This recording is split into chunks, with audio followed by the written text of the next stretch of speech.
You know what time it is. You know what time it is. How firm thy friendship. Oh, you know what time it is. I'm raw with them boys of the fall. You know what time it is. On the ground with a nose for the ball. You know what time it is. Blood, sweat, and them tears for this game. Leaving it all out on the field with no fear for you lames. Yeah, you know what time it is. Come brawl with them boys of the fall. Covered in gray and scarlet, massive, stiff arms to your jaw. We breaking it. We sick of seeing you clowns with the crown. We taking it.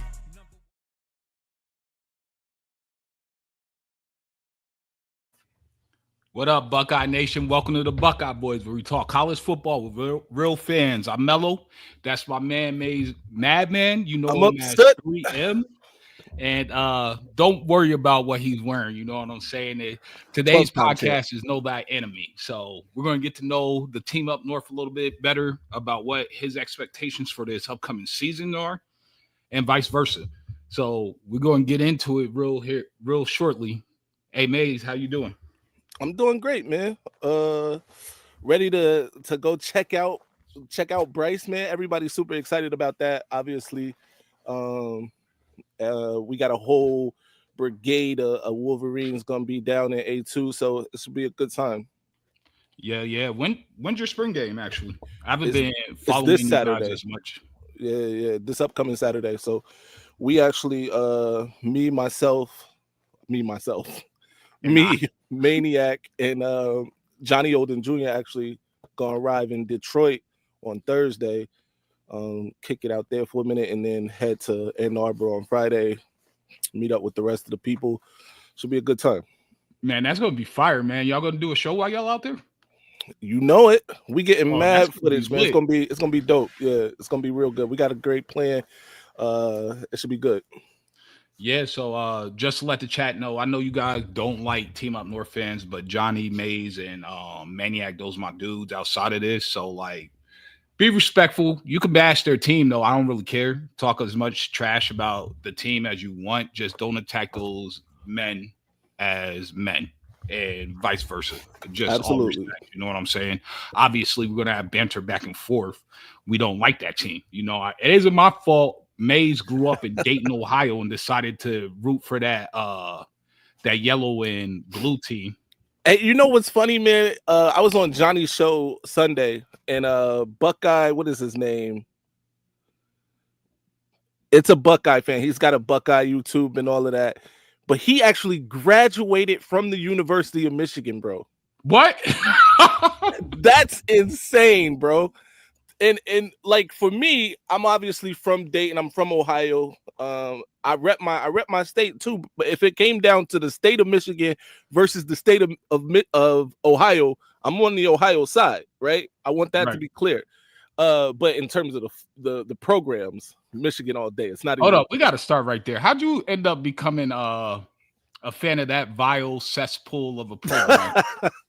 So, I'm not, I've been kind of a contrarian my whole life. Like I like to analyze things, sit back, and during the time that I grew up, in the 90s, right? Yeah. It just didn't make sense to be a Buckeye fan. All the good things were happening for Michigan in terms of that rivalry anyway. You know what I mean? Yeah. And I know my whole family, both sides, my mom's side of the family, my dad's side of the family, huge Buckeye fans. I'm talking about major Buckeye fans. Dayton's only less than an hour and a half away from Columbus. You know what I mean? So went to plenty of Buckeye games as a kid, but I just never was a fan, man. It was something about that maize and blue. You know what I mean? You know, it's never too late to no, it's over. On the good side, man. I will tell this story. I told this story to your chat before. My aunt, who is a huge Buckeye fan, when I was in middle school, got me you remember the starter pullovers? Yeah.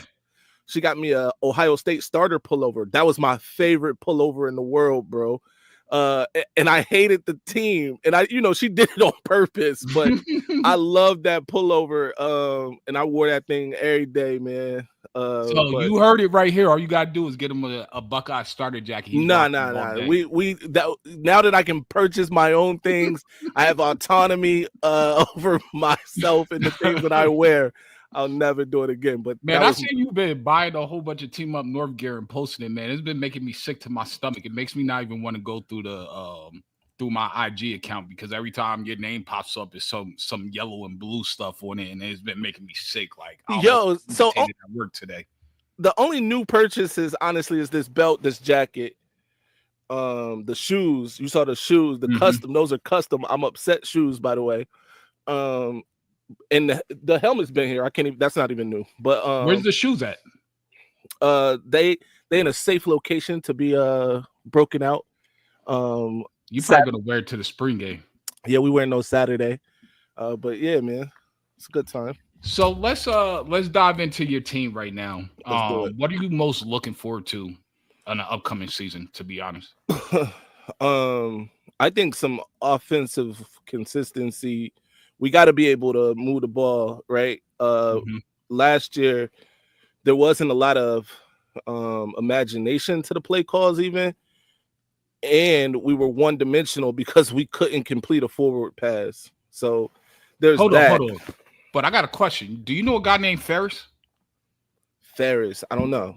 He's always in all the chats. He's always talking about how Alex Orji, yes, can complete a forward pass. It was just ironic. As soon as the season started, he just disappeared in thin air. He used to be on the Voice of College Football Team Up North. Yeah, I'm not too familiar with him, but listen, I will admit to this. Before the season last year, a lot of hopes were sold to Wolverine fans, right? And we thought, up until 2 weeks before the spring game, that Alex Orji was the starting quarterback, and that he was going to be the guy. But then, when the news broke of Davis Warren, it really put some antennas up. Like, what are y'all telling? What have you been telling us this whole time? Is any of this true, right? So now, personally, I don't listen to what the coaches are saying preseason.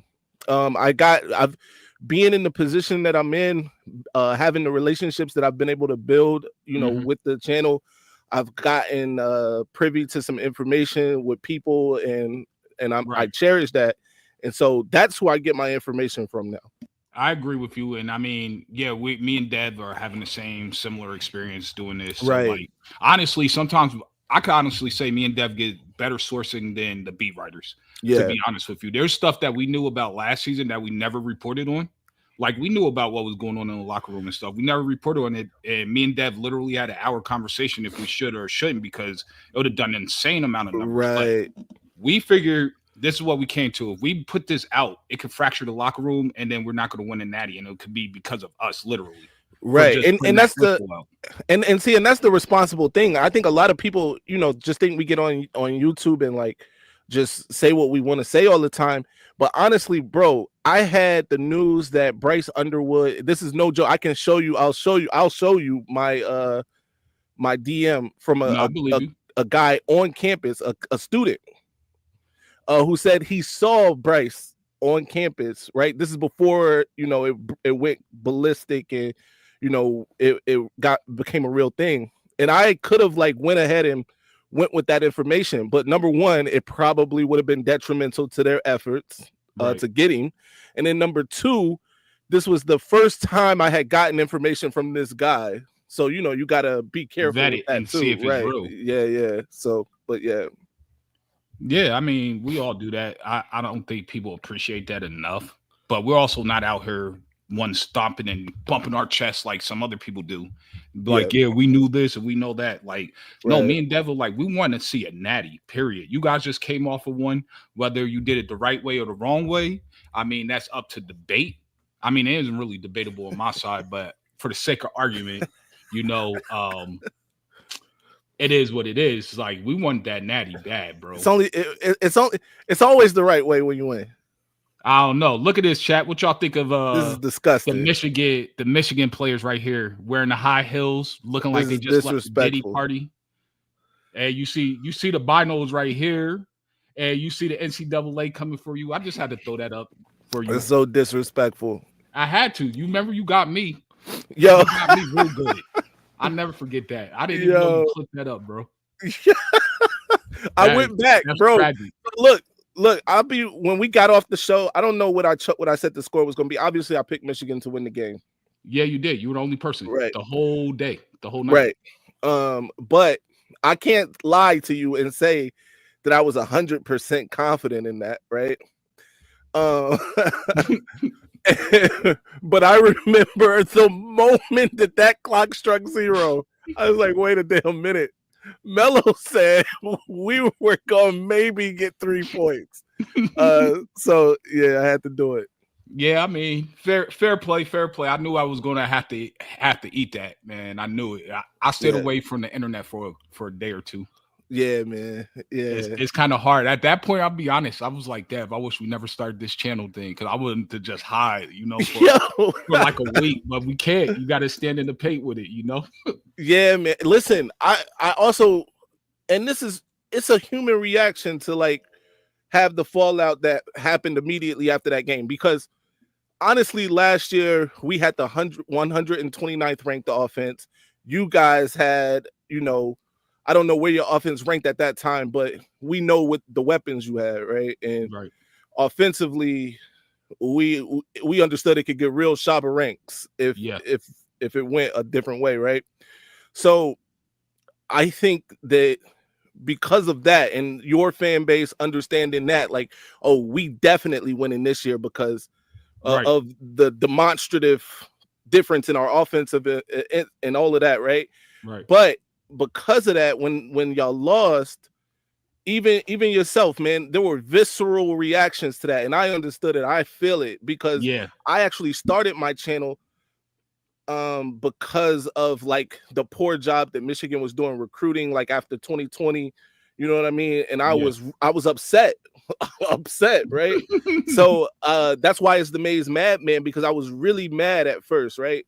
Yeah. But then we started having success, and so we had to pivot. But and things were said. Don't get me wrong, like, and I'm not talking about like to me or to Michigan fans or anything like that, but between you guys, right? Like about your team, about your coach and stuff like that. But I understand in that moment, that's how you felt in that moment.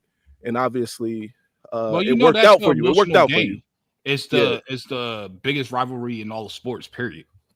On any level. So, I mean, of course we're going to get emotional.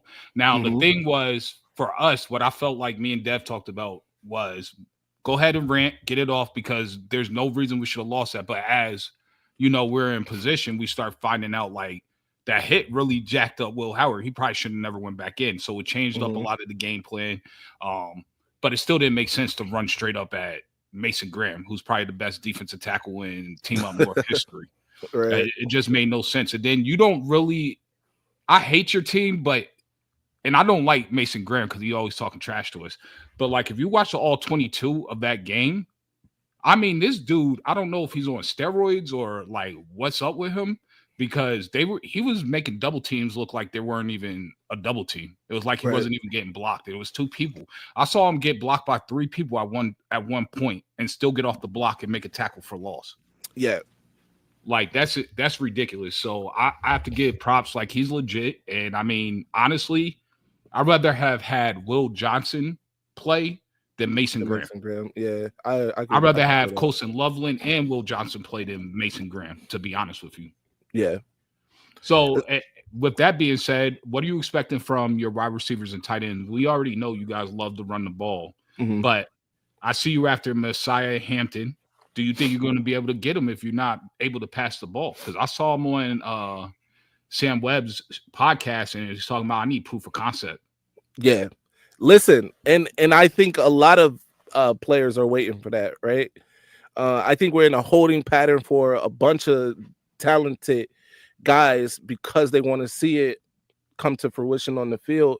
And it might not even be this season. I'm going to be honest with you. It might not even be this season that we're able to land like all of the most talented receivers and stuff like that, because it is, kind of kids are getting recruited now out of I just saw somebody offer a 9-year-old, you know what I mean? So, but kids are getting recruited, in middle school and stuff like that. So it's late in the process, really. Even if you're talking about somebody's like the end of their junior year, you know what I mean? That's late in the process, honestly, for Michigan to kind of get the ear, and they have gotten the attention. We've seen the attention of like these guys be like, okay, let me go over there and see what's going on. They got Bryce Underwood, you know, let's see what's happening. But at the same time, that's not enough, right? You got Bryce Underwood. Now let's see what you do with Bryce Underwood. Let's see what you do with this passing offense. You know what I mean? So I don't know if we'll necessarily get him this season, right?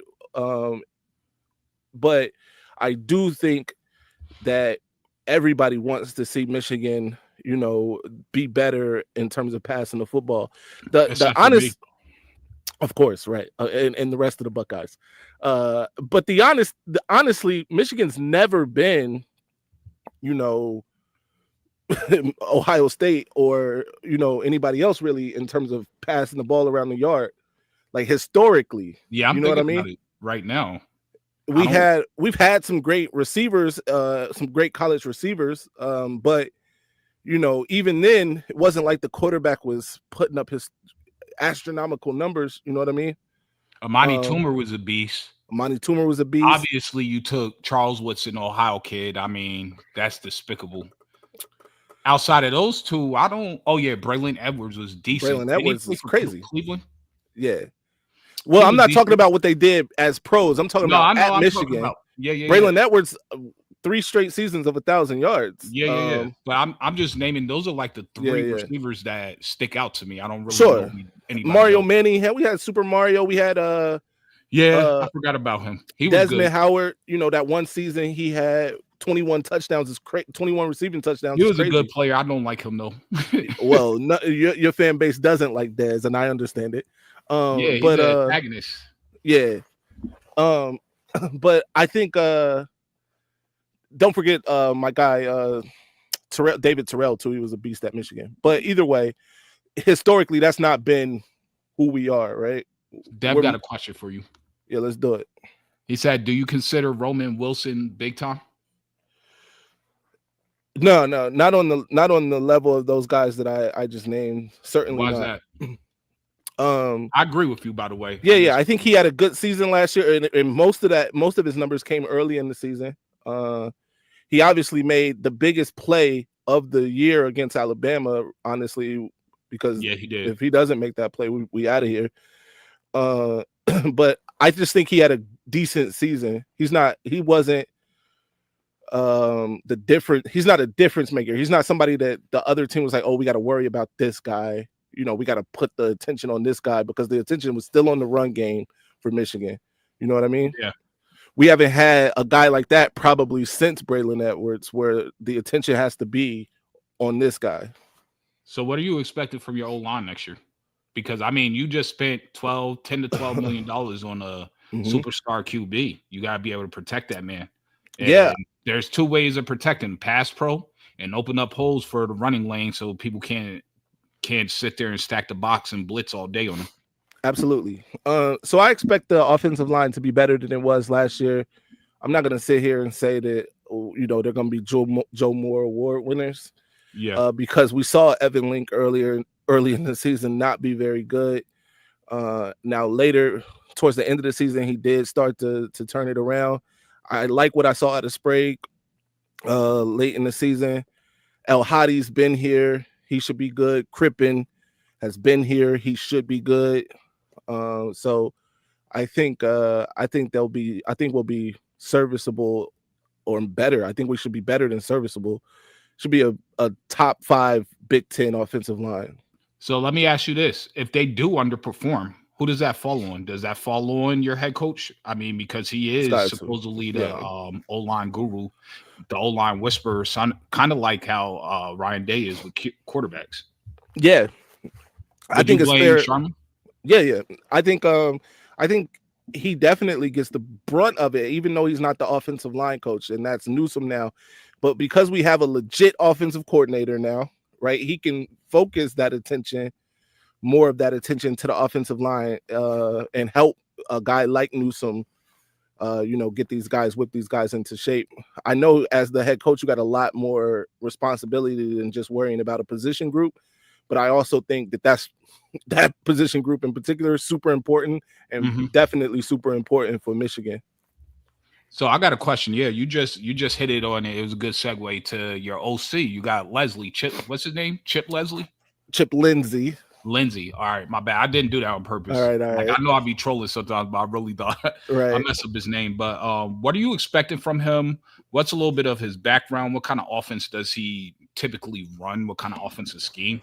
And how do you see it working with your team? Yeah, I'm expecting balance, and I know that we at Michigan, they've been saying that for years. Right. But I actually do expect it from Chip Lindsey. He showed that balance at North Carolina. Before he got there, Drake May threw for 1 billion yards, right? And he got there. Those numbers went down, but Drake May was better. You know what I mean? So yeah, I just expect balance and in terms of the run game, the pass game, creativity, that's important. And as far as like his style, it's more kind of like a power spread, if you will, right? It's still strong running between the tackles running, but it's a lot of like eye candy and things over here and using the same formations to get, things open in the pass game. So I like it. So he does a lot of pre-snap motions and stuff. Yeah, it's some motions, pre-snap motions in there. But it's also like even like with like a route a guy runs, like just getting over to the flat. That's not necessarily a running back either, right? That's could be your tight end over here, and that's the eye candy. But really, what's happening is 10 yards down the field. Who do you expect to start at tight end? They got some big shoes to fill. Whoever it is. Yeah, I think Hogan Hansen is the guy I'm looking to start, mostly because I think he's the most. I don't think he's the most talented because I think Priestcorn's the most talented, but I think he does it all the best, right? Run block, pass catching, route running. Marlon Klein is obviously going to be a problem, be a difference maker too, but I think Hogan Hansen will be the guy. And Priestcorn kind of got set back with that injury last year, so yeah. So everybody, Dev wanted to hop in. He wanted to talk to 3M. He's actually good. He's in St. Thomas right now, so okay. You should feel special. I do feel special just because you're here, bro. Absolutely. What's up, baby? I had to come on and shoot. Shout out Maize real fast. Appreciate you coming on. Can you guys hear me good at all? Yeah, you're good. Okay. I just got one question. I'm gonna get off here. Let Melo do his thing. Y'all are killing it, by the way. I love that. Two different fan bases can come on here and separate football from real life and talk about it. We know Michigan sucks. We know you think Ohio State is the same, right. But we can keep that line. That's a good thing, man. But I just got a question, man, because I legit want to know, not trying to troll here, but I was always under the assumption and believed wholeheartedly that you guys would struggle big time with recruiting because of everything that's going on in your program right now. We don't need to go down that list, but then you look at your, where you guys stand right now in the recruiting class. I know there's a long way to go, but as a fan of that team, do you have worries about that, about your recruiting class and about all this, negative publicity that you're getting? And what are your expectations for your recruiting class? Top 10, top 20, top 30, where are you at with it? So that's a great question, Dev. So yeah, I think I know other teams are negative recruiting Michigan using all of the things that you're speaking of, right? Excuse me. That said, Michigan kind of got off to a slow start last year too. Now this year it is a little different because we know that we're closer to something, a decision being made. And because we're closer to a decision being made, people are talking, right? Other coaches are saying, hey, this could happen, whatever. With all that said, though, I do feel like we're in good positions with a couple guys. Now, before I even go any further, I thought we were in good position with Cantwell, and we see that Michigan was left off that list, and you guys were on that list. So that was a huge shock. That was shocking to me. A huge blow too to Michigan. But I do think that to say that recruiting isn't being affected at all by that would be a lie. There's no way that recruiting isn't being affected at all by what's going on. I mean, we lost that tight end last year, Olesh, because of it, basically, right? Because of the fear of what could possibly happen. So I know that that's part of it, but I also just think that they're taking their time. And when it happens, it'll be a geyser again. Like last year was kind of a geyser. Like the top came off, and then guys were committing left and right. That said, I don't expect it to be necessarily at that level that it was last year. I mean, we got Bryce Underwood last year. I don't think we're getting a Bryce Underwood level guy this year. You know what I mean? Yeah. But I do expect the class to be top 15, top 10. Okay, cool. Yeah, I was legit curious, like what. Oh,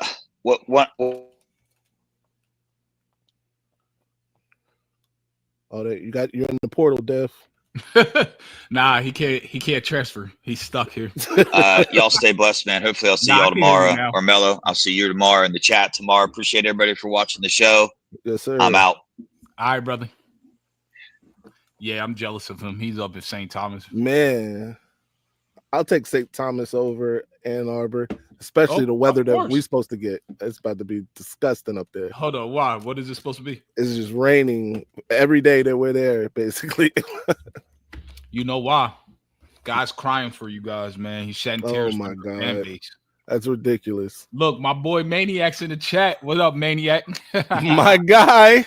Hey, Maniac. April 24th is coming up. I did not forget that bet. Oh, that was a ridiculous bet. I don't know why you made that bet, bro. What? You know what the bet was, right? That Bryce wouldn't take a snap for Michigan? Nah, that was one of the bets. Okay, all right. And then I'm talking about April 24th, the draft bet with Will Howard. Oh, with Will Howard. Yeah. Yep. What'd you say, second round? I don't remember. I gotta go look. Right. I'm be honest, I gotta go look. I don't remember, but I know I'm gonna be right regardless. Hey, Chris Lane, thank you for the $2. Maize Madman knows that we have the best fans, period. If you talk about Michigan, then he's absolutely right.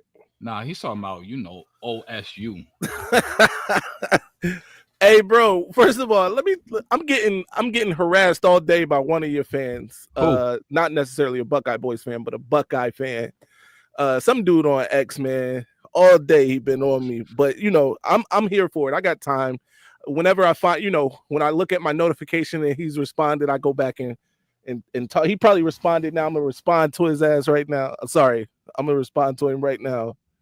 What's his name though? I'm about to tell you his name. Hold on. But while you looking for that, I want to know what's up with your wide receivers, bro. Are you gonna have wide receivers worth a damn? Yo, first of all, don't disrespect us. Secondly, y'all haven't had good wide receivers in a long time, man. I'm just being honest. Well, you haven't had Georgia level wide receivers from last year, so that's a positive. But I mean, it ain't much better. Hey, wait a minute.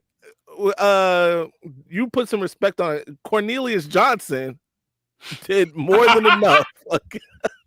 Yo, he sounds like he should be on the Fresh Prince of Bel-Air. That's Carlton Banks' twin right there. Cornelius Johnson. Cornelius. Man, his parents did not love him when he was 9-time champions is his Twitter name. That's the dude who in my mentions, man. But yeah, I think the wide receivers. I'm actually looking forward to seeing the wide receivers this year. Actually, who are you looking forward to?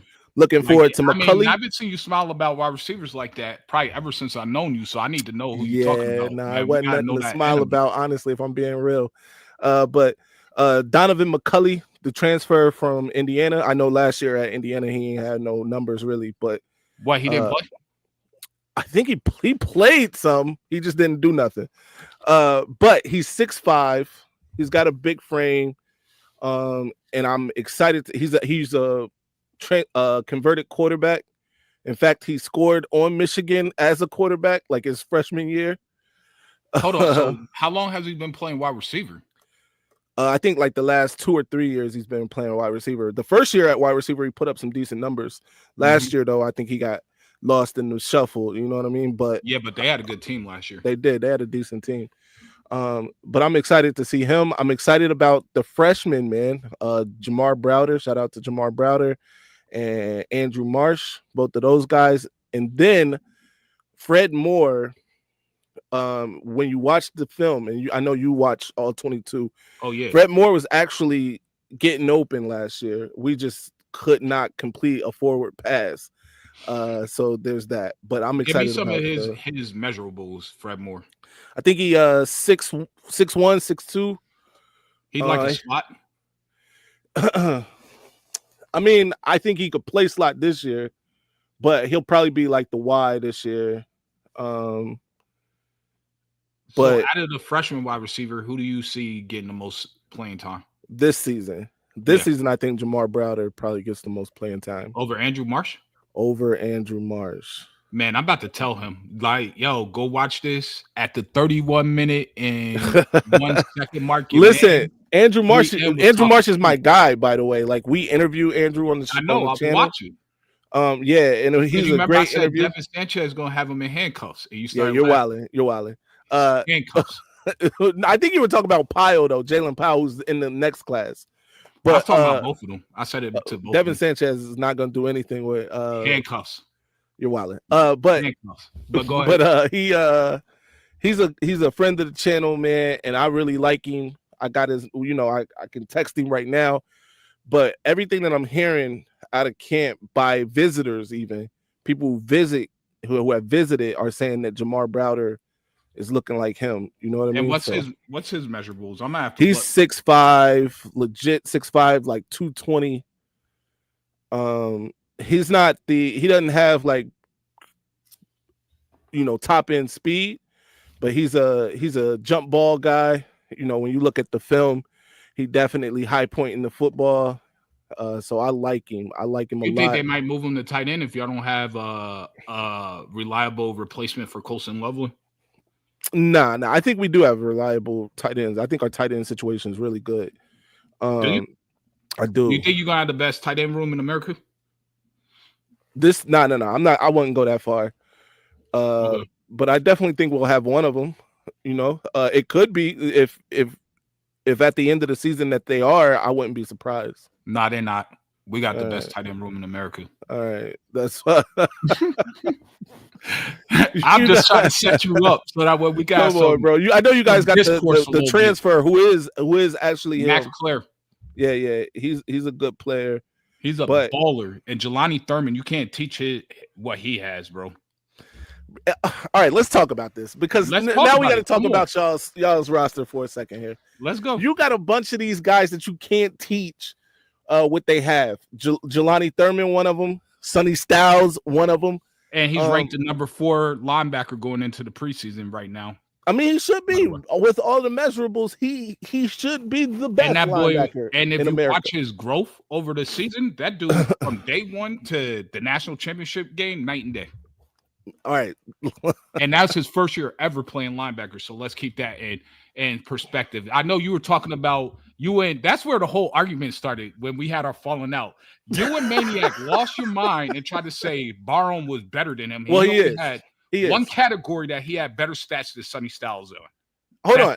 Sonny Styles had better stats. But you're also being a little intellectually dishonest. No, I'm not. Because Sonny Styles played 3 more football games. Bro, I don't care you know why he played it? Because he was better and his team was better. Bro, now we stuttering. You're trying to think. Ernest Hausman beat him in his house, bro.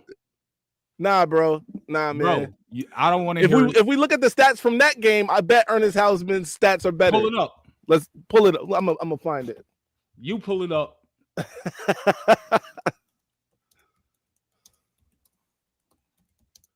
All I know, the whole season, Sonny Styles graded out better than him, and he only played linebacker for 1 season. Your boy's been playing his whole life. That's pathetic, bro. Oh my goodness, man. That is like, bro, if I did something my whole life and then some dude just comes in for what 5-10 games and is better than me, that's just disrespectful. I'm quitting. I'm not even going to do it anymore. I'm finding a new avenue. That's ridiculous. Okay, by the way, I was right. I want to point that out. Sonny Styles had 2 tackles, 3 assists in that game. All right. Ernest Hausman had 3 tackles, 5 assists. Neither one of them had a sack or an interception. That's the stats. And like I said, I knew I was right because I'm always right. Bro, who has a higher grade?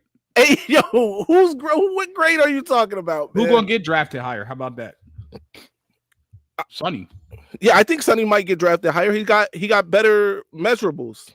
Yeah, I think both of our starting linebackers are better than all your linebackers on your roster.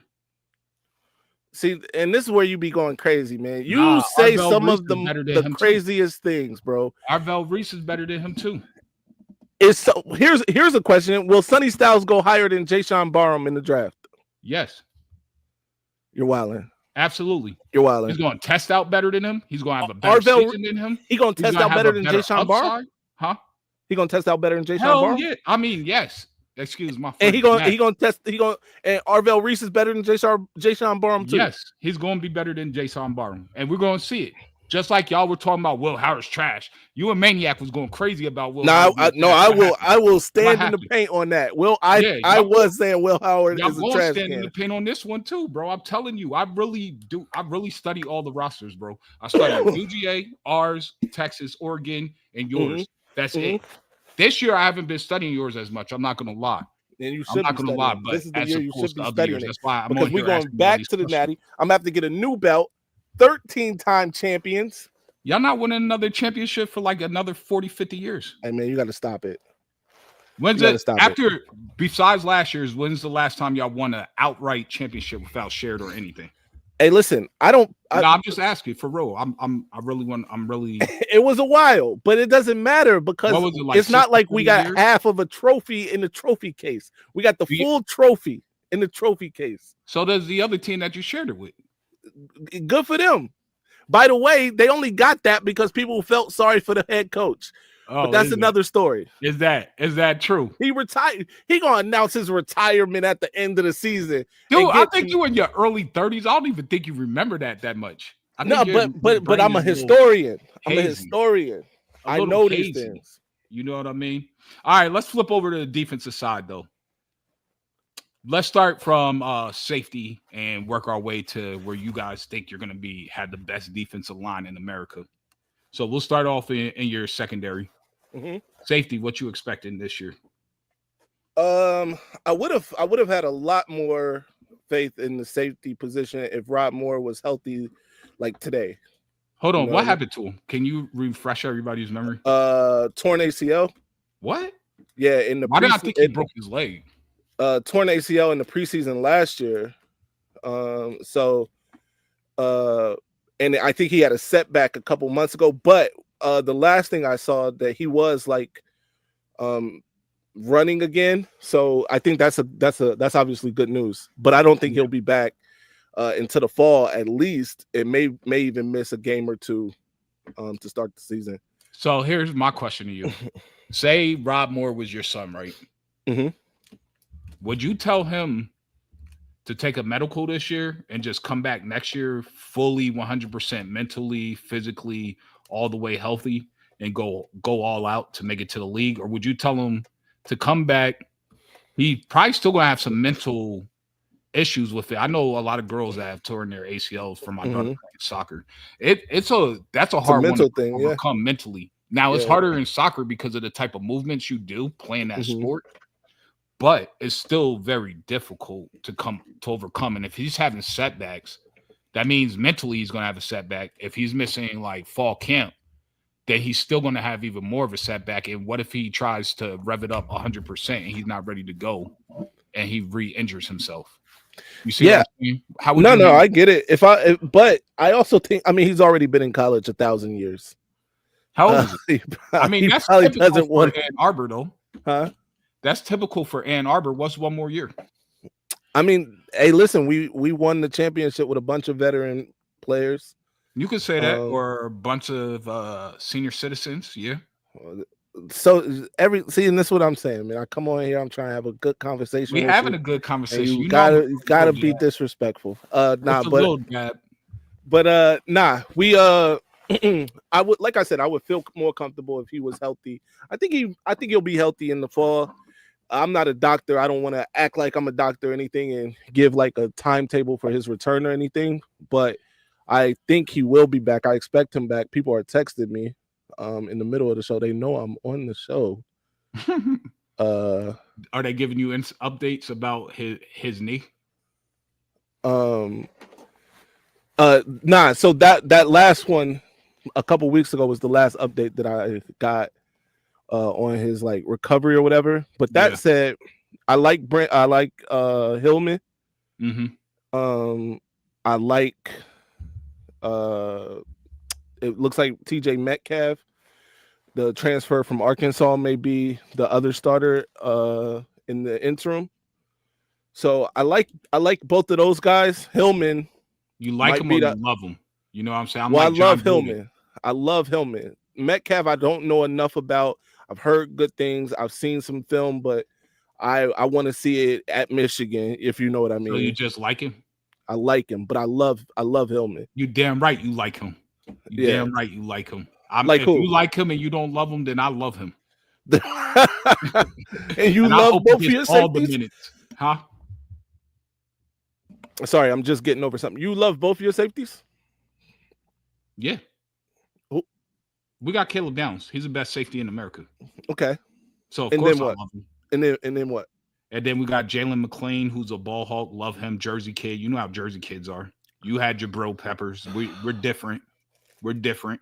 And then we got Malik Hartford, and you already know he hits just like Latham. And I have a feeling that Zaquan Patterson is about to end up at Ohio State. So, I mean, I love our safety. I think we got the hardest hitter in the conference. And we have Fahim Delane, the number one safety last year in last year's class. Is he going to play? I don't know. It's going to be tough to crack that lineup, though. He's probably not going to play. Our DB room is pretty nasty. Our DB room is pretty nasty. I think we have the best DB room in America from top to bottom. Of course you do. I would expect nothing less than for you to say that. I think our DB room is better this year than it was last year. Legitimately. Really? Yeah. I mean, you do have a better cover corner than Denzel Burt. I was about to bring that up. You did lose my favorite breakfast item. I thought you were going to bring up IGB. And it is passing. We were gonna get there, but one of my favorite breakfast items is gone. Denzel Burt was out there getting you can't be disrespectful, bro. Denzel Burt, bro. Yeah, we're not tolerating. How do you like your Denzel Burt, ladies and gentlemen? With a little butter, a little jelly, let me know. To be honest, he only got burnt one time. He's only given up over 100 yards one time in his entire career. Okay. I thought you were for 4 straight years. I thought you were talking about like one time, but you're talking about one game. Yeah. All right. Right. All right. Although I did see Roman Wilson catch a touchdown on Denzel Burt. Did he? Did he catch it, or was that an interception? All I know is the ref said that was a catch. It was close. It was very close. That was. I'm not mad at the. By the way, mad at the call. I'm not the hand-eye coordination of Denzel Burt right there was on display because that was pretty good. I'm gonna be honest with you. JJ shocked me in that game. Straight up, I don't know why him to do what he did. JJ was always because I don't think he's that good. You don't think JJ was good? I mean, I think he's better than KMC. I didn't at the time, but after that game, I was like, yeah, JJ is better than Honda McCord. All right. I'm not. We don't need to rehash that. JJ proved what he needed to prove. He's a champion. So how are you feeling about your DBs? What kind of defense are y'all going to be running this year? I feel real well. You know we're running that amoeba defense, and you know it very well. Didn't those go extinct? I'm just wondering. I could have sworn amoebas went extinct. I think I learned about that in 3rd grade science. The Buckeyes know that defense very well. and hopefully y'all can do something against it this year. I don't know. No, but yeah, who your you sake. got starting in your DB room?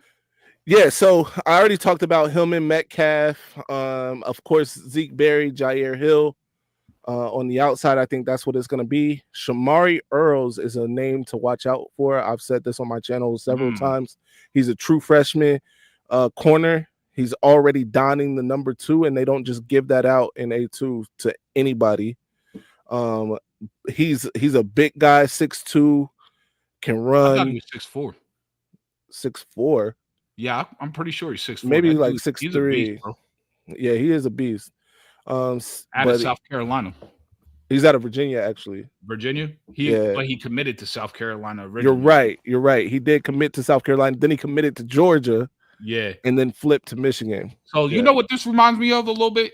What's it remind you of? This dude, you might have heard of him. His name is Dylan Ravioli. He went to Ohio State, then he flipped to Georgia. I told all the Georgia fans he's gonna flip again. You talk about a kid that went to 4 different high schools in 4 years. I know, that's crazy, man. I mean, it seems like Shamari Earls has a commitment issue, and if something goes wrong or he has some kind of setback, I guarantee he probably go. I'm just gonna tell you, I would think it's not saying it's guaranteed, but he probably hits the portal. He has commitment issues. That's the dude you don't want dating your daughter. Straight up. You do not want that guy anywhere near your daughter. Shamari Earls, if you're listening, I think you have commitment issues. And if there's a girl around you, she need to run the other way. We actually tried to get Shamari Earls on the channel. I'm still working on that. You probably gonna have to give him some NIL money. Yo. Some of these dudes be like that, though, for real. For real? Yeah, some of them.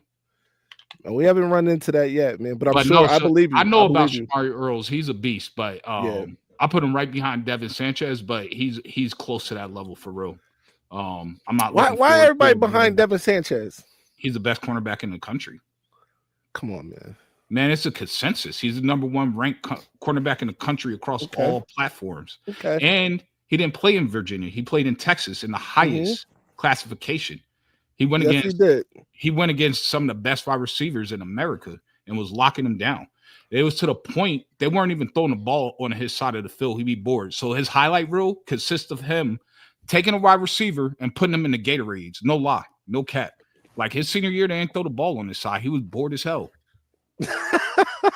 Super bored. And that's in Texas, bro. So he's starting for y'all.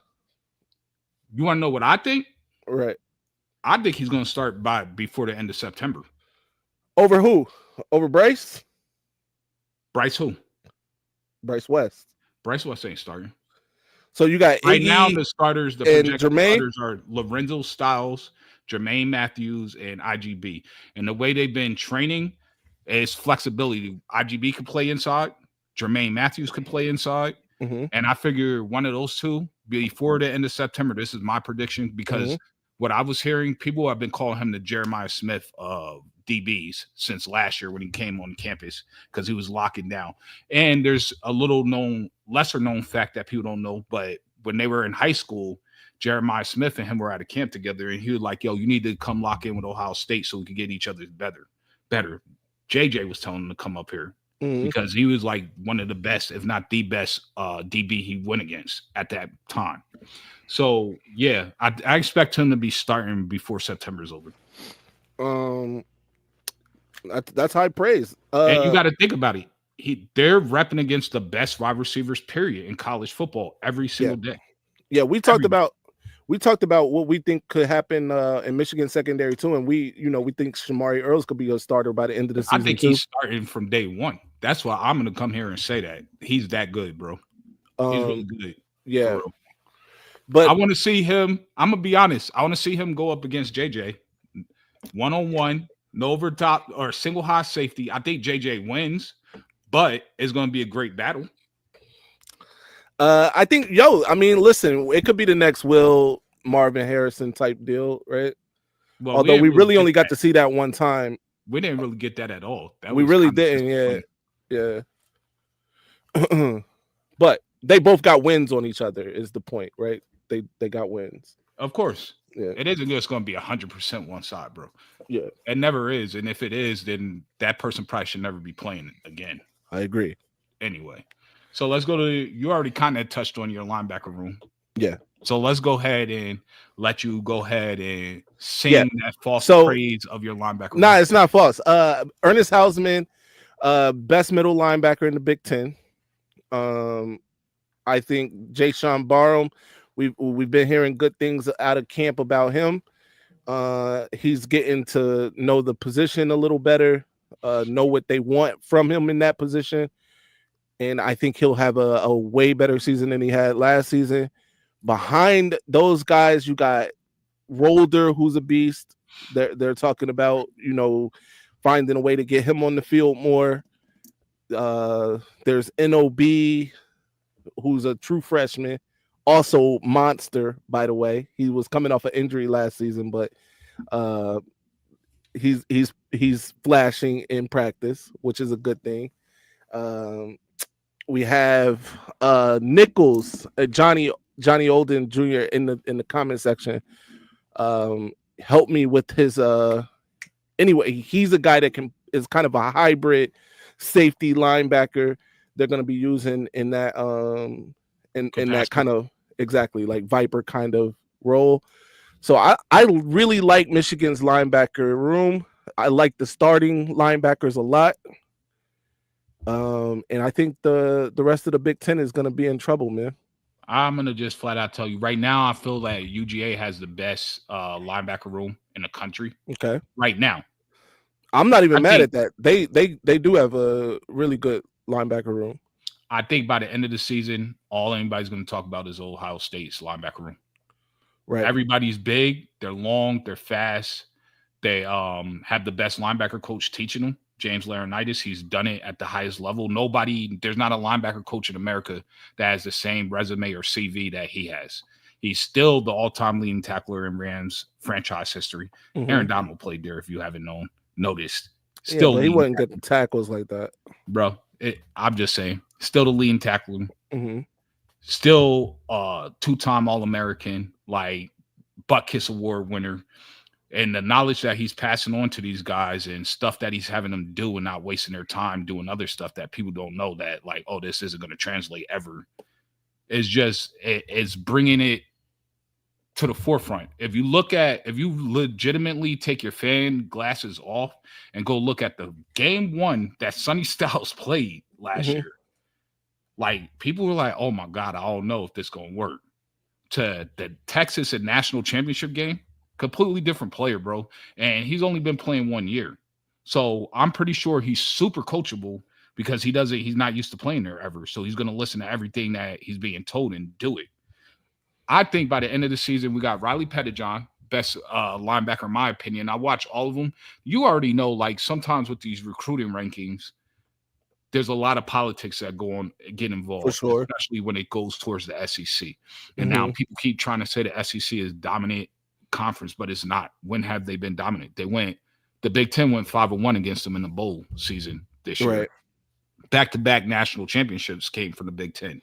In fact, there's not an SEC team that played for the national championship the last 2 years. Exactly. So I don't feel that the SEC is the best conference, in my opinion. I feel like the Big is, and where they made a mistake was making it NIL legal, because I agree. The South just doesn't have the same money, to be honest with you. Not even close. You're not going to be able to keep up with the Big in terms of that. So I think by the end of the season, it's going to be Ohio State considered the best linebacker room in America. So hold on. Jake Butts already said that too. That's your boy. Jake Butt said that they're going to have the best linebacker room. Yeah. Well, Jake Butt's been wrong before. But I know he did pick you guys. Well, he's been right also. But hold on. So because I got to keep up. Yeah. You got the best wide receiver room. Oh yeah, that's no doubt. No doubt about it. Best tight end room. You got the best tight end room, right? You said that. Yep. Best defensive backs. We got the best O-line room. You got the best O-line room? Starters. Yes. We have 10 legit starters that could start right now at Ohio State on the Ohio State level. We won a natty with all guards. An entire team of guards. And then we just got Ethan Owenawa. I messed up his name, my bad, again. But Scouts were like, we don't know why he didn't go into the draft. He would have been a second-round pick. That's what the scouts said this year. So you're talking about a guy that's coming back that was guaranteed pretty much to be a second-round pick, starting left tackle. We got another guy, Paris Johnson's cousin, who started at right tackle for Minnesota last year. He's probably not even going to start for us this year. But you got the best O-line room. Yes. Okay. You'll see. Yeah. I need to see it. Now, I will say, during that playoff run, that O-line shocked me. They were better than I thought they were going to be. So I'll give you that credit, but the best in America. Oh, yeah. All right. We only, if you think about it, we technically only lost 2 O-linemen because we lost the best left tackle last year, October 12th. So he didn't play most of the season. Mm-hmm. We lost the Remington Award winner before the Indiana game. Mm-hmm. So he didn't play. So really, I'm not counting them. So after that was when we went on the run. We played you guys and all that. So we're losing Donnie Jackson and we're losing Josh Fryer. Mm-hmm. And that's it. Everybody else is coming back, bro. And we were rotating all throughout the playoffs. So they got that experience in big-time games against excellent defensive line. Yeah, listen, man. I'm just trying to keep up with all the best you got. Yep. Offensive line. Yep. Tight end room. Yep. Wide receiver room. Yep. DB room. Yep. Linebacker room. Not yet. Oh, okay. But soon to come. By the end of the season. All right. I mean, and we I'm might as well. We might as well mail you the chip. We got to mail you the championship. I'm gonna tell you why. All right. You gotta realize it's with this 12-team playoff, how long the season is. Right. Attrition happens. People get hurt, injured, whatever. You're not going to be able to play a million snaps. And the teams that do that are not going to be successful. UGA, they haven't been successful. All their players get hurt before the season even starts. I swear they don't take care of those kids down there. So they get hurt before the season even starts. So they're already working behind the 8 ball, right? To begin with. We need defensive line depth, period. That's the only way I will 100% say, yeah, we're going back to back. With how our D-line is right now, no. I think we could come close, or if some other teams have misfortunes with their rosters, because like I said, I look at the rosters, then, yeah, we could probably win it with this D-line. I'm not concerned about the starting D-line. It's everything behind it. Okay. That's where I'm really worried about. And you can't have 320-pound linemen playing 50, 60 snaps every single game for 16 games. It's impossible. They'll have so many issues by the end of the season. So if we do get D-line depth, then yeah, I'll be saying, yeah, we're running it back to back. Richie, I don't know like what math you're doing, but that's 12-time champs. I'm not having this argument. We already went down that road. Right. We don't need to rehash it. Me and Mean Gene will talk about it later. I'll do a promo for you. Cut a promo, let you know how many championships we got. That said, though, man, hey, look, I think you guys are a talented team. Obviously, every year, pretty much, right? That's why you guys don't have, as you put it, 7. You don't go 7-5. No, we never do that. Although to me, who does that? I come from the train of thought, if you didn't win, you lost. So it doesn't matter to me, right? If we went 7-5, didn't win a championship, or if we went, 14-1 and lost in the championship game, we didn't win. You know why it matters? And I think your coaching staff has the same mentality. Okay. That's why you guys recruit so terribly. Because to recruit 7-5 is a lot farther away than 14-1. I agree. 14-1 as a top recruit, I'm like, I come in there, I can make a difference. We win a championship now just because I was there. 7-5, I might get you to 9-3, and we might make the playoffs. But like, dang, that's the difference between Buckeye fans and Team Up North fans. Clearly, we definitely are different. Yeah. I will our expectations are different too. No, we expect to win the championship. We expect to compete every year now, right? The expectations are different. I want to be clear about that. Especially now that we have Bryce Underwood. I expect multiple championships in Bryce Underwood's tenure at Michigan. So stay right there. What do you expect Bryce Underwood to do as his freshman season? Right now, let's put a few things out there before you answer this. All right. He played in Michigan. High school football is not the best. I wouldn't even put it in the top half in America. We all saw what happened in Vegas when he went. Well, it's got to be top half. It's definitely top half. I don't think so. If we talking, if it's 50 states, Michigan football is in the 25 that are better than the other 25. We're gonna have that conversation. Yeah. Come on, bro. But I don't think so. All right. But you might once we put it out there, you might be close, you know. But also we saw what happened when he went to the Elite 11 Vegas. He got creamed by TSC. He ducked the smoke out in Cali. Hey, Brandon, shout out Brandon for gifting becoming a member. I appreciate you, brother. So we saw that, right? Make sure you like and share, by the way. Yes, please like and share. Become a member of the Buckeye Boys. But that's not really refutable because I know people that were actually there that I talked to, and they said TSC cooked him flat out. And he cooked them so bad, there was talk of once the season came in the final Elite 11 that they was going to flip them because at the time they were 1-2. Bryce was always 1. But there was heavy talk about flipping them from 1 and 2 with each other. And then miraculously he didn't show up to Kelly. But go ahead. Now, what do you expect from him coming to the Big Ten? Well, I expect immediately, without throwing a pass in an actual football game, he's top 5 quarterback in the league. In the league or in the country? In the Big Ten. Drew Aller. He hasn't thrown a pass yet.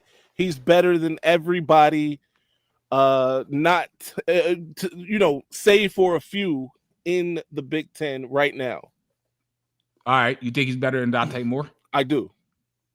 Right now, Austin Novacek. That's the backup out there. Yeah, I know. Well, maybe backup. I don't know what he's going to do. Yeah, I think he's better than both of them. Okay. Drew Aller. Drew Aller could be somebody. Okay, I don't like Drew Aller. I don't like Drew Aller either. The thing though is he is playing for a big time program. He does have tons of experience. He has talent, but he has talent. He has a lot of talent. If we're just talking about talent, he's one of mentally. I think Bryce is already better than Drew Aller. I'm gonna say he's better. Drew Aller's decision making is so bad. Thank you. Yeah, I agree. Bryce is better than Drew Aller. Julian Sane. I'm not. You just saw what Julian did. No. I saw that paper mache defense y'all were playing out there. Don't get me started on what y'all were doing those passes. And if you look, this is the thing. You're a ball knower, and if you're a ball knower, right, you know where the ball placement is. Sure.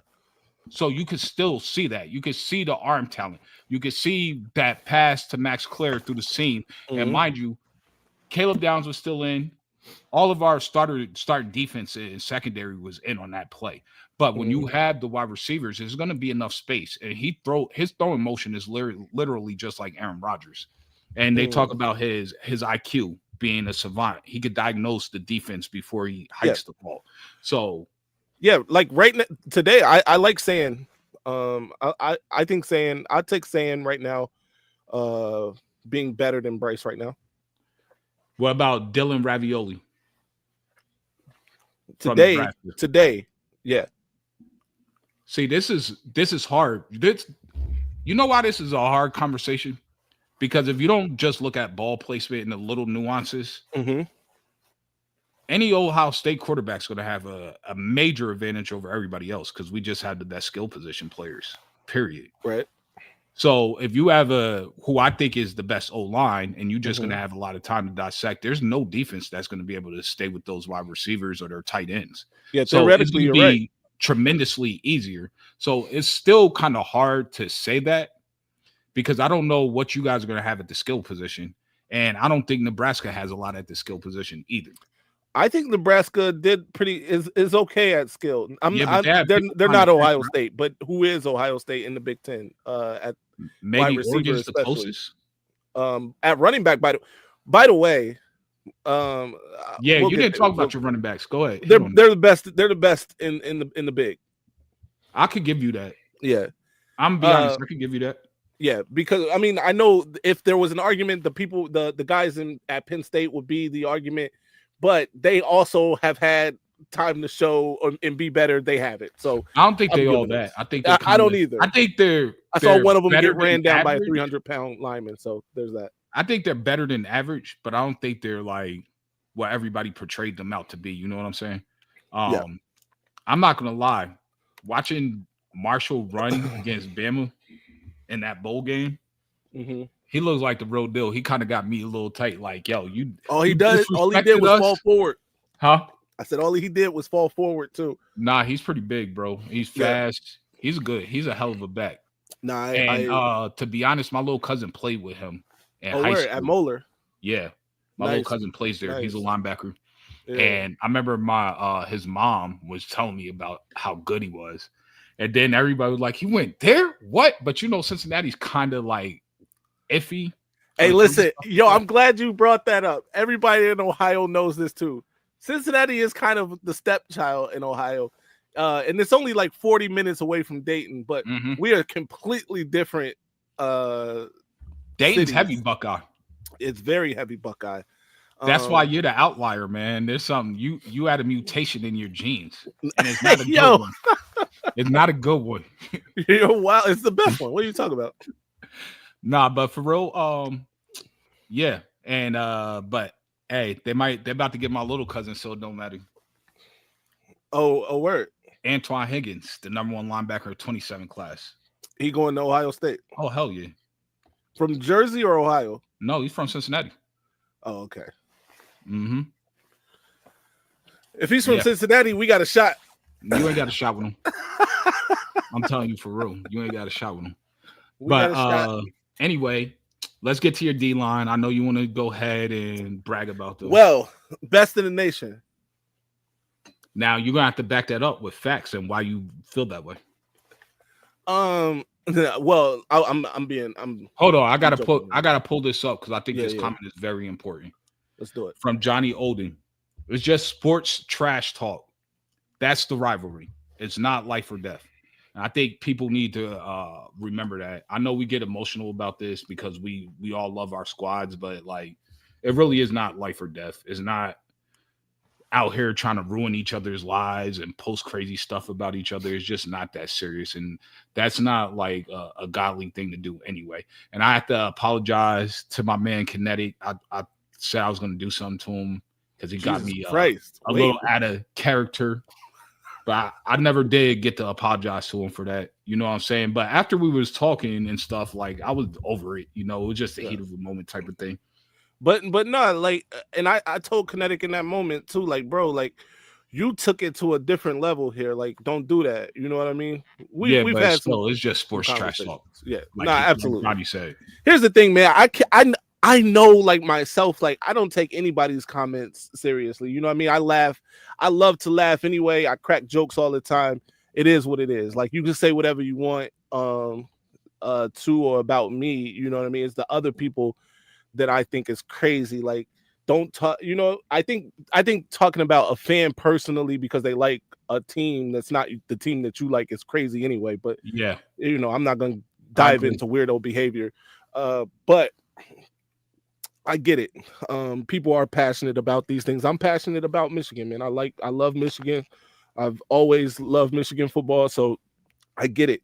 But at the same time, it is at the end of the day a game that other people are playing. You're not even playing the game. And to be honest with you, we know these people for what we do, but most of these people don't know any of us. You know what I'm saying? Big if facts. something happened to one of us, you think they would care?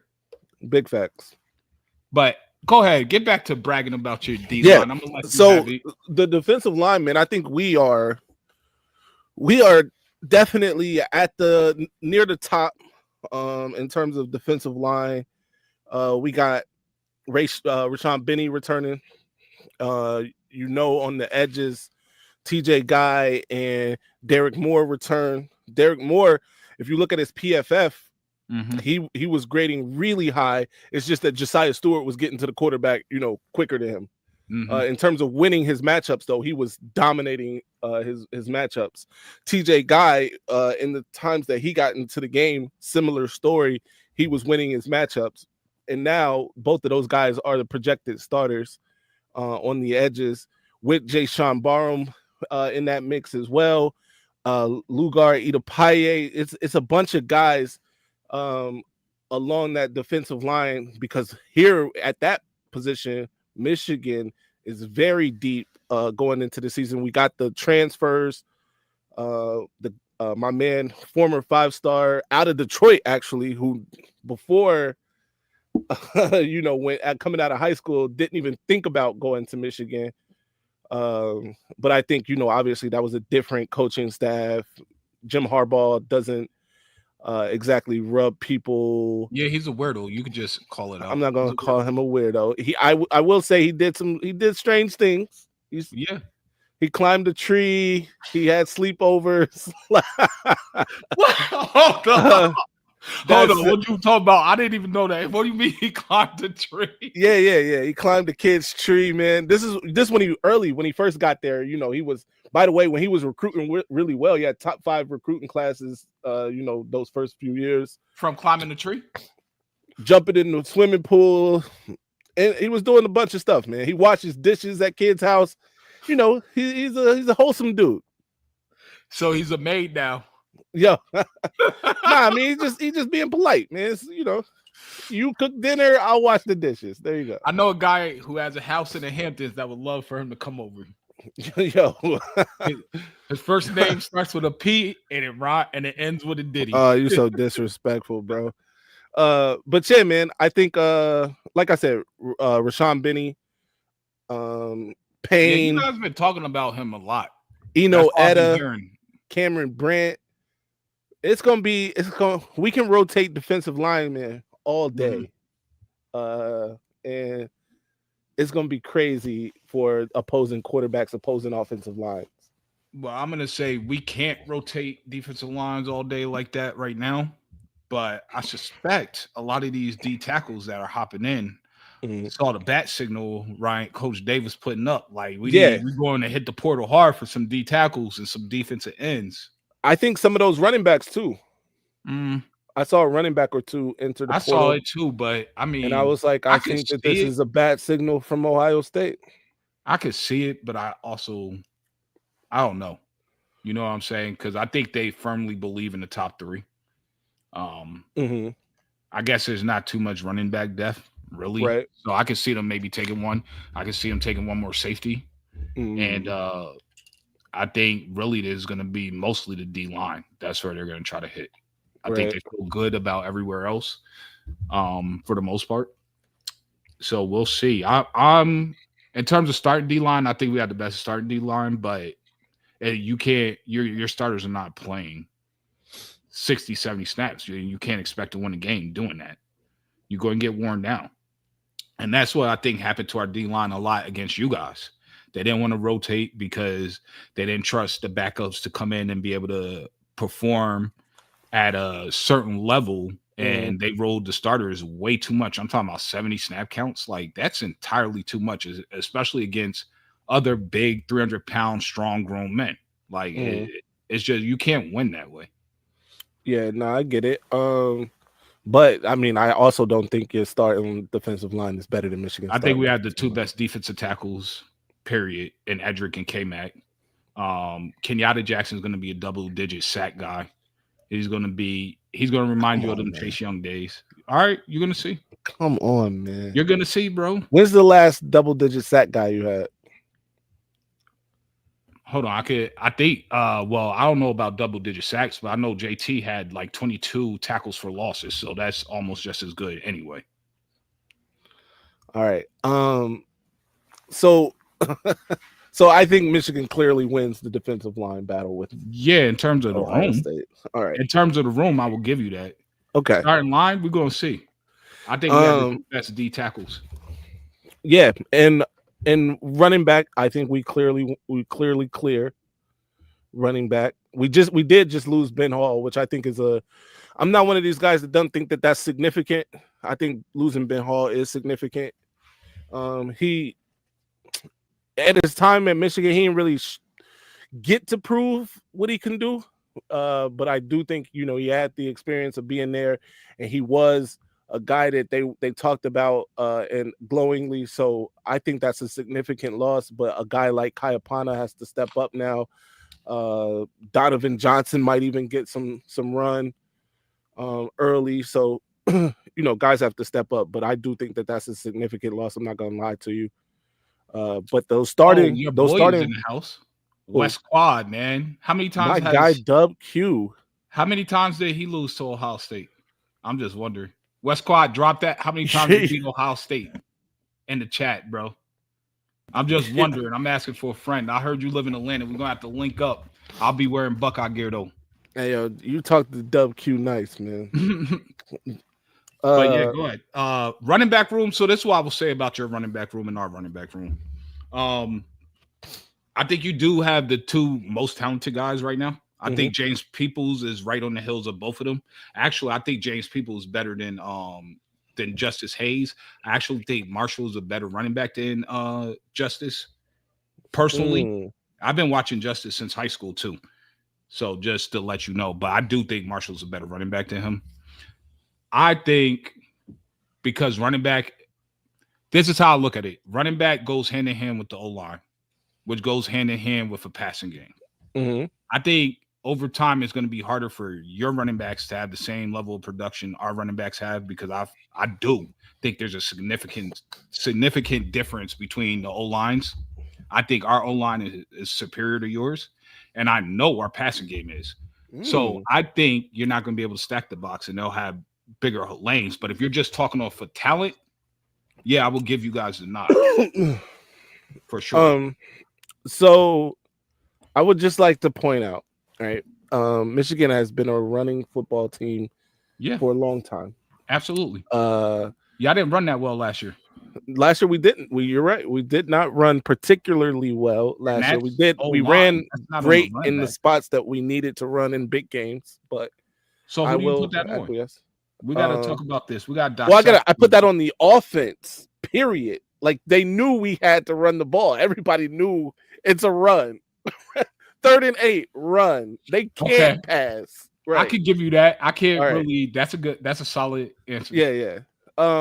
So that's what happened last year. But with that said, Blake Corum was a Heisman candidate before he hurts his knee in that Illinois game. Yeah. A couple seasons ago, with us being a run first football team, with everyone pretty much stacking boxes that year, 1,400 yards. So you're proving my point then. What? You don't even realize you just proved my point. That about your what? O-line's not that good. Your O-line was extremely good back when Blake Corum was here. Your O-line was not that good last year. I don't think your O-line is going to be that good this year. That great last year. And I don't think it's going to be that great this year. And that's why I think it's significantly better this year. I think they start rounding in the shape late last year. They'll definitely be better than last year. I mean, you can't get much worse than that. Just like so we were bottom of the barrel last year, is what you're saying. Man, your O-line was pretty for what I'm used to seeing out of your school. Yes, y'all were horrible. Again, but I think you have to remember, one hand washes the other hand, bro. Yes, I agree that the O-line was bad, wasn't as good, especially as the previous 3 seasons.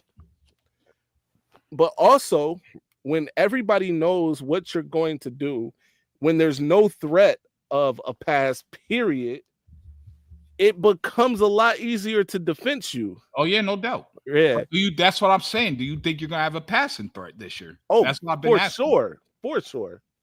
I definitely think we have a passing threat this year. And it doesn't matter. And I'm gonna tell you another thing. It doesn't matter if it's Bryce or Jaden. That's the question. Somebody texted me just now asking me to ask you. They want to know, do you think Jaden Davis will get some starts this year? No.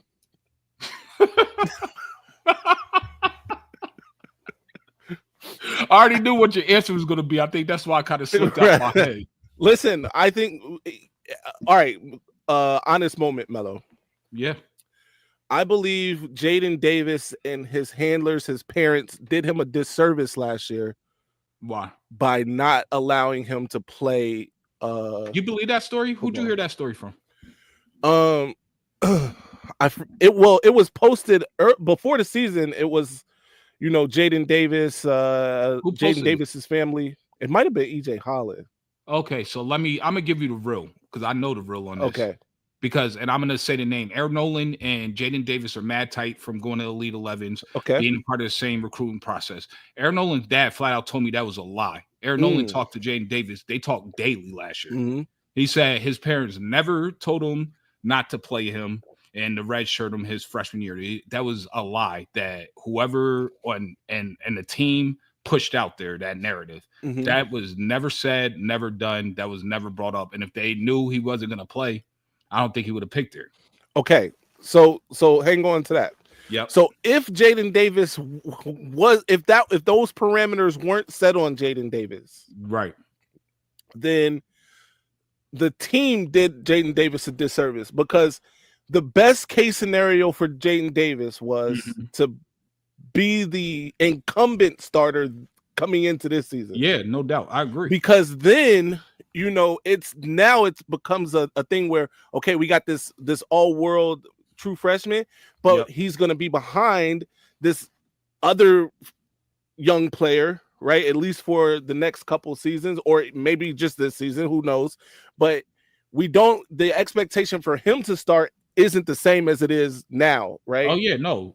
Because now they're both starting at ground level in a new offense, and because the ceiling for Bryce is so much higher, right? At least the perceived ceiling, right? It's perceived to be so much higher. Is way higher. Like I agree, and that's how I feel too. And no disrespect to Jaden Davis, respectfully, but disrespectfully. So because of that, you know, everybody wants to see Bryce. I spoke about this. They spoke about this on my show last night. I wasn't really there because I wasn't feeling great. Yeah, I saw. Yeah. Because Bryce is like who he is in that state, by the way. Like and in the state of Michigan. NIL dollars. We can't because of the NIL dollars, bro. He is going to be the starter. Yeah. Period. And if it was Keen, maybe Keen could have got a couple games, right, to start ahead of him. Mm-hmm. But because he's missed all this time, you know, now we do have fall camp and things can happen in fall camp. But because he's missed all this time, it's perceived that it's Jaden and Bryce. And if it's Jaden and Bryce, then the answer is Bryce. You know what I mean? I mean, it's not even close. I don't think it's close with Bryce and anybody in that QB room, to be honest with you. Neither do I. Look at everything that they did from the NIL to his physical attributes, just like his physical spots. Like I said with Jelani, there's certain things you can't teach. Like it's just God given you, born that way. It's genetics, and that kid could do 100,000 reps of that, and you could just wake up and you're just waking up, right? He just woke up like that. Bryce's upside and what he can actually do from a physical gifted standpoint, there's nobody in your room, in your QB room, that could touch him. Now, I made that bet off the premise that you guys were going to get bowl bins and then everything was going to be done with the NCAA. Because I think if you did get, like, say, a 3-year bowl bin and reduction in scholarships, which doesn't matter with NIL, but I think, like, postseason bowl bins does matter. Mm-hmm. If he was there and he was like, "Oh, I can never play in the playoffs," I think he would bounce because somebody else is going to pay him that money. You know what I mean? Or something near that. Right. So listen, I'm not too like obtuse to understand that and believe that too. Like, if something were to happen catastrophic to Michigan, there's no reason for Bryce Underwood to stay at Michigan. Let's be just being honest. If Michigan can't play for anything, you know, pertinent of significance, then what am I doing here? Right? I'm just playing. I'm just out here tossing the ball with my friends, basically. I hate that you put it like that, though. Yeah. So I'm with you. I agree with that. The problem, though, is that nothing's going to happen to Michigan. I've explained this. I know guys don't want to hear it. Here's the skinny. This is what I've explained to the fans on the Michigan on Maize Madman channel. You have to follow the money. Now, there are people who are going to be like, "Oh, well, this has nothing to do with the networks and blah blah blah." And you're right to a certain degree, right? The networks aren't involved necessarily. However, Fox, NBC, and not ABC, but CBS just got into bed with the big, and I'm talking about the Big Ten. Yeah. A few seasons ago for over $1 billion, right? Billions of dollars into the league. The reason that they did that is because the marquees for that league are your school, right? The other state, and of course Michigan, Penn State to a lesser degree in terms of TV, people watching them on TV. And now with USC, Oregon, even a lesser degree, but still they bring eyes to it. Oh, absolutely, right? But in terms of moving the needle on television, Michigan and Ohio State move the needle. If you punish Michigan so severely that, again, they're not playing for anything significant, people also aren't going to be feel obligated to watch Michigan play football. And a couple seasons ago, Michigan was the number one watched team in America. Like last year, I believe it was you guys, right? No, it was UGA, then us. On average. On average, right. Yeah. But either way, it's you guys are there in that top 3 all the time, pretty much. Yeah. Michigan hovers around that top 3 pretty much year in, year out. And the dollars that they spent for that, for those eyes on that network so that they can run those marketing, the marketing on those networks is so significant that they can't allow anything to happen to Michigan. I'm just being honest. You can hate it all you want. It's just not going to happen the way that you think it's going to happen. And what you think is going to happen is Michigan's going to get a death penalty or something close to that. No. Michigan, you think we're gonna give up those wins? I do think you're getting vacated wins, and I think you're gonna have a couple postseason there. You think the national championship is vacated? I think the NCAA can't vacate it. All they can do is unrecognize it, and that's up to the CFP if they're going to vacate it or not, or do the same. I'm here to tell you, ladies and gentlemen, I'm looking you in your eye, Buckeye fans. No, you're not. It's not going to happen. Shout out to y'all, though. Shout out to y'all, because I know you need this to happen. We don't need it to happen. You need it to happen, bro. Nah. By the way, I'm gonna tell you why you need this to happen. Because if it doesn't happen, and Bryce Underwood is allowed to go out here and do Bryce Underwood things, you're gonna wish it happened. Bryce Underwood's gonna get broken next year. Yeah, I disagree. I don't. I think he's gonna get rocked. 12-time champs. I don't think he's as tough as Nico. I think his helmet is gonna crack too. Wait, you think I think Nico's tougher than him. Nico, I am not a believer. Nico, I cannot throw a ball. Right. Yes. He's tougher than Bryce? Yes. Tougher and being a better quarterback is two different things. Bryce Underwood is from a stone's throw away from Detroit. So that don't make you tough. There's a lot Built of soft for tough. There's a lot of soft people in Detroit. Damn. Detroit, he said There's soft that, people not me. everywhere, bro. There are soft people everywhere. There's a lot of hard dudes in Detroit too. Pause. But I yeah, no Diddy. Thank you for catching me. I appreciate it. I got you. That's what I'm here for. Yes. Right. But yes, I mean, Nico got 2 helmets cracked. It wasn't just that the one helmet. He had 2 helmets cracked in half.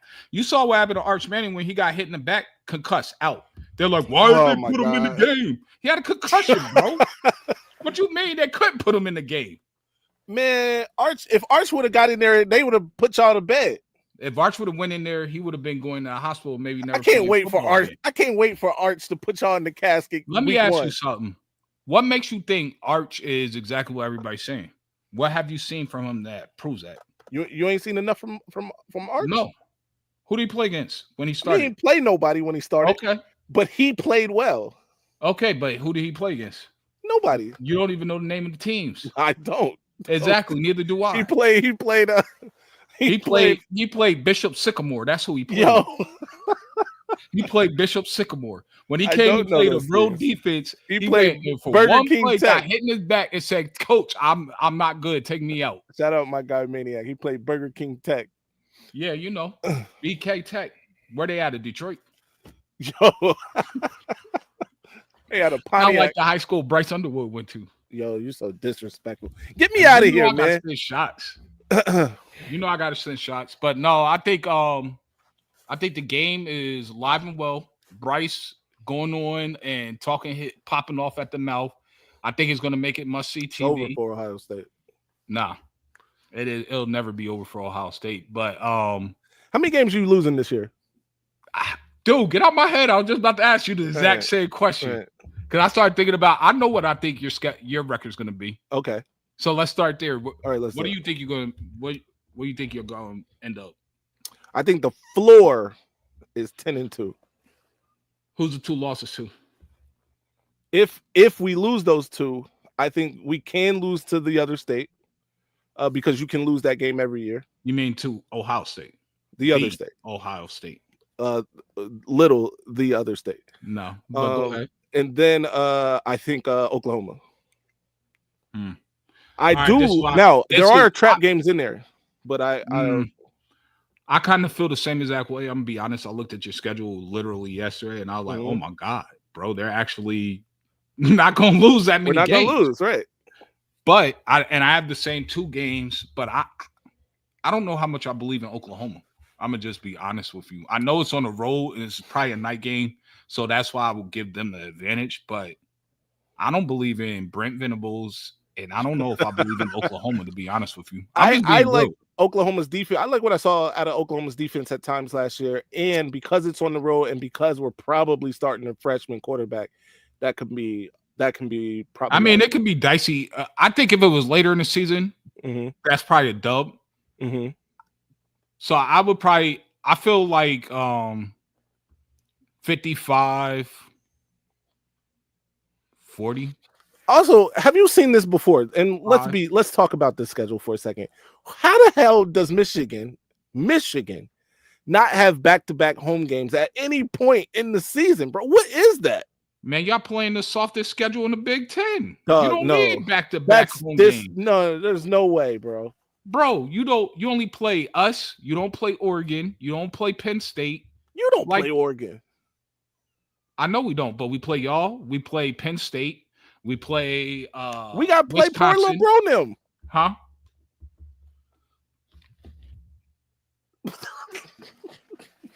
We're playing our rivals, all right? Bro.